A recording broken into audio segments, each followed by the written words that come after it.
Mga boss, talagang usap-usapan sa social media ngayon mga boss ay itong viral, itong si Sharon Cuneta, ang asawa ni Kiko Pangilinan mga boss.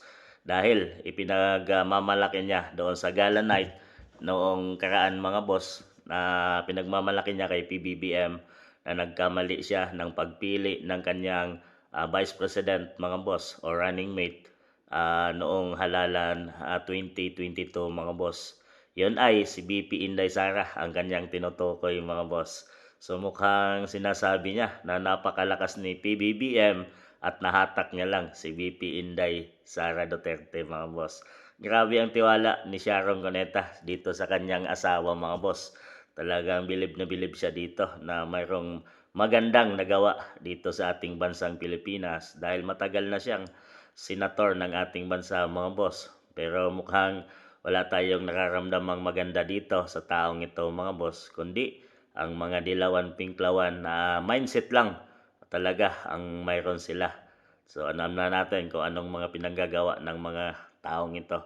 So dito mga boss, kung sakaling sila nga ay maglalaban as Vice President sa 2028. So dito natin makikita kung nagkamali nga ba si PBBM sa pagpili ng kanyang running mate. So dito tingnan natin mga boss dahil ito yung kanyang pangarap maging Vice President ng ating bansa na tinalo naman siya noon ni BP Inday Sara Duterte.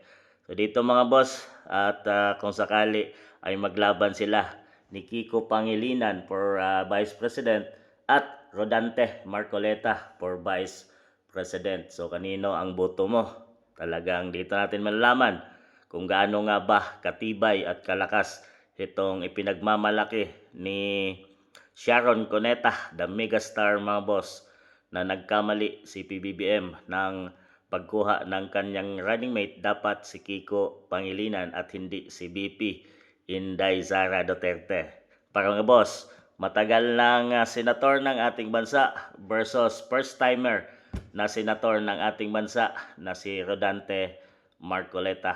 Matagal na pero wala naman tayong nararamdamang nagawa ito sa ating bansang Pilipinas. Baguhan nga siya, Rodante Marcoleta, pero nakikita natin ang tapang niya, lakas at may panindigan. Prinsipyo na hindi nababayaran mga boss.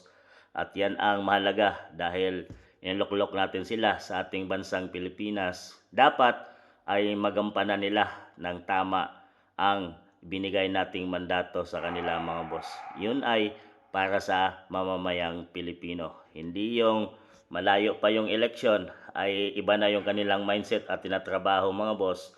Ang di na sila gumagawa ng kanilang tungkulin ngayon. Ang kanilang iniisip na lang ay ang darating na 2028 election. Samantalang ito, ang taong ito ay nagtatrabaho mga boss at nakikita natin ang kanyang pinagagawa dyan sa Senado. Talagang alam niya ang batas at nilalabanan niya ang mali. Ang problema, malakas ang administrasyon para itago ang lahat ng kanilang pinaggagawang kamalian at corruption sa ating bansang Pilipinas. Kung sila ang maglalaban as Vice President sa 2028, kanino ang boto mo? Kiko Pangilinan o Rodante Marcoleta? Kayo nang humusga mga boss.